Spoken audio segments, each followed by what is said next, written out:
داك مصيبة. عافاك كنغير على راجلي كتر من القياس، والشك مرات في صحتي وتفكيري ديما مشغول.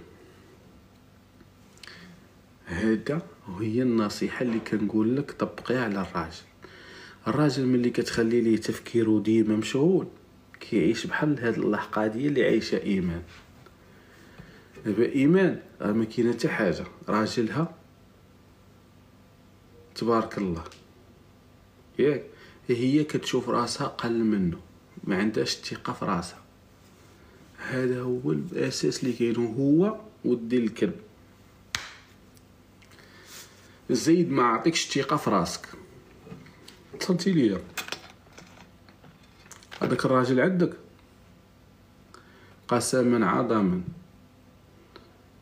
غيخونك، كنتي زوينه ولا خايبه. هذه اول حاجه، يعني داكشي اللي خايفه منه غيديرو. اش بقى حتى حاجه. مادام انا كنت زوينه كنت خايبه غتخونني، علاش انا مخلوعه دابا؟ ولا علاش دابا انا مخليه دماغي خدام معاك انت؟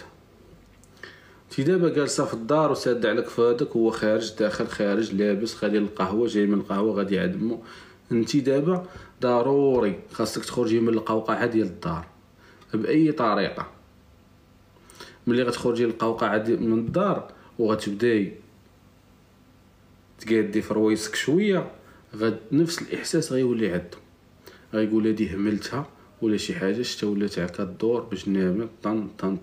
شتي الراجل ديالك الا بغيتي تخلعيه يجي يلقاك مصوبه وضاربه ليه شي بينوار والحطه مقاده وواعره في الدار وما عندك حتى حاجه.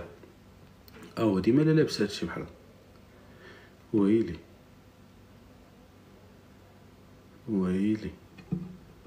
غيمشي للقهوه غيبقى يفكر واش كاين، واش كتهضر مع شي واحد، ياك ماشي ابيل فيديو، ياك ماشي شي واحد كان غيجي، ياك ماشي واحد شي جار كيطل ولا شي حاجه. ما يمكنش الدرع مالا بحال ما هو. تما كتخدم ليه لومبسيون ديال الغيره وديال الدماغ، كيبدا يفكر فيك ويهتم بك باش يعرف اش تحت راسك. انتي ما تكونيش عمتي طامو يشدك في الناموسيه تعاودي ليه اللي كاين واللي ديك المره درت. لا، خلي اسلوبك عندك، بقاي ديما غادا على داك الطريق، ديما بحال ما هكا، ديما بيني لي انك كتادي معاه الواجب. كنادي معاك الواجب اللي بغيتي. تما انا ما فرحاناش معاك، انا باغا نفرح ولكن كنقلب على الفرحه في شي حاجه. خليه يخدم كاع على الماطر اللي عنده.